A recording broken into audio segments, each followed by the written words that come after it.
Once you're an official Hells Angel, there's no backing out. Members don't retire, and the only time they exit the group is if they're kicked out or even killed for breaking a rule. This dangerous gang of violent bikers has some truly terrifying rules. These rules hold the key to the enduring success of the Hells Angels. However, what's interesting is that not all members choose to abide by these rules. In such a scenario, the main question that arises is, what happens to those members who don't follow the rules? Join us as we reveal the terrifying rules every Hells Angels member has to follow. Number 10. Strict dress code. The Hells Angels enforce a strict dress code that includes wearing patches and vests, which are integral to their identity. The club has copyrighted and trademarked its iconic symbols to protect them from unauthorized use, allowing them to avoid resorting to violence for its preservation. Non-members are strictly prohibited from wearing the Hells Angels insignia, and compliance with this rule is largely maintained due to fear of legal consequences or physical retaliation. Members of the Hells Angels consider their club and its symbols worth fighting for, with a willingness to go to extreme lengths to defend them. As stated by Sonny Barger in his book, the Hells Angel logo and Death Head's winged skull insignia are prominently displayed on the vests and jackets of club members, serving as a recognizable marker of their affiliation. This display of symbols aims to communicate the club's status as the most powerful biker gang in the world, as asserted by Sergeant Jacques Lemieux, a Canadian police expert on motorcycle gangs. Additionally, the Hells Angels Motorcycle Club requires its members to consistently wear their patches and vests whenever they gather, emphasizing their dedication and allegiance to the club. By adhering to this dress code, Hells Angels members perpetually demonstrate their commitment to the organization and its values. Number 9. Brothers never stand alone.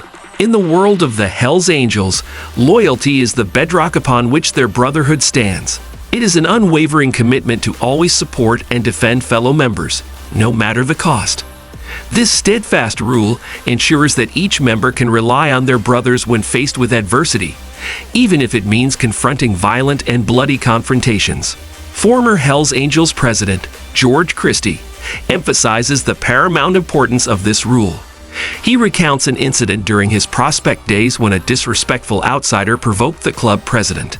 In response, the president, known as Old Man John, unleashed his fury upon the offender, delivering blows and brandishing a knife threateningly.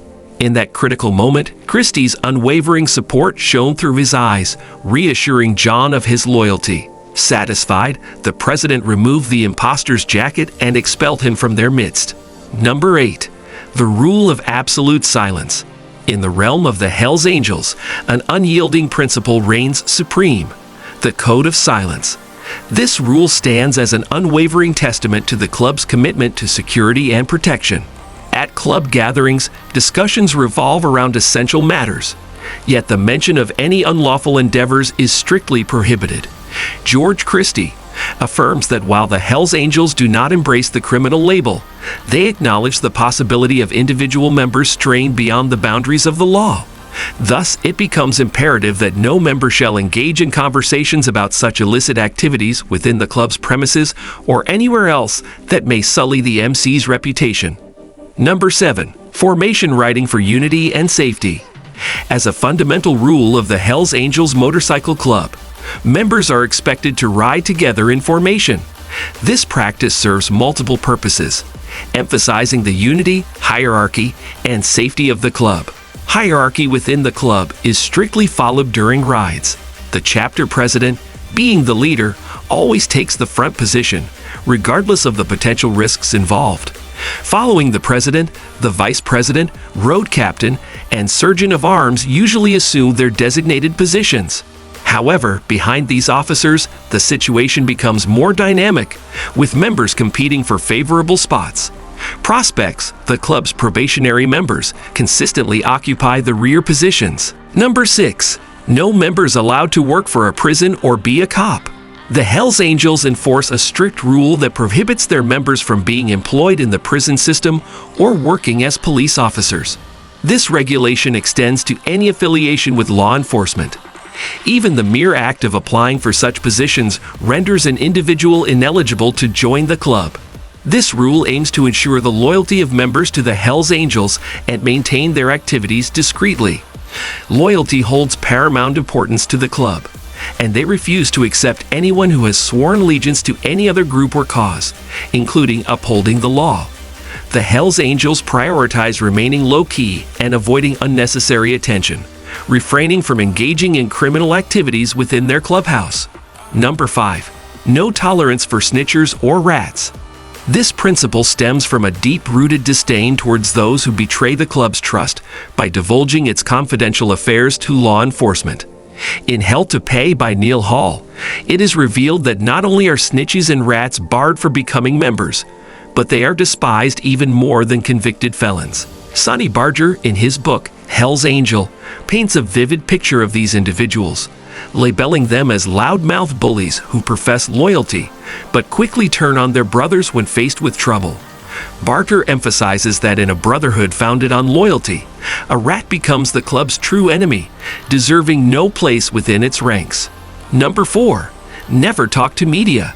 Preserving their secrecy and security is of utmost importance to the Hells Angels, which is why members are strictly forbidden from engaging with the media. The club aims to safeguard their private affairs from public scrutiny, as divulging personal information about members could have serious consequences.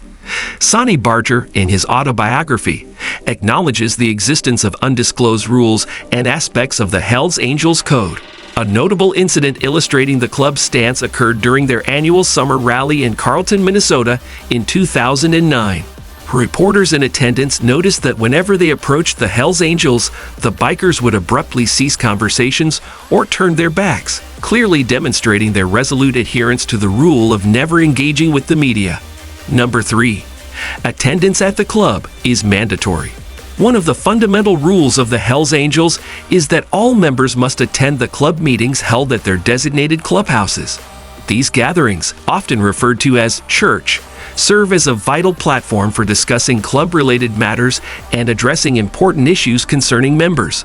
Attendance at these meetings demonstrates dedication and respect towards the club. In these gatherings, personal matters may also be discussed, such as disciplinary actions for members struggling with substance abuse. According to Hells Angels by Yves Lavigne, both members and prospects are expected to be present at the clubhouse every week for these meetings. Failure to attend without a valid reason incurs a monetary fine ranging from $50 to $100, as stated by Sonny Barger in his book, Hell's Angel. Number 2. Women have their own set of rules.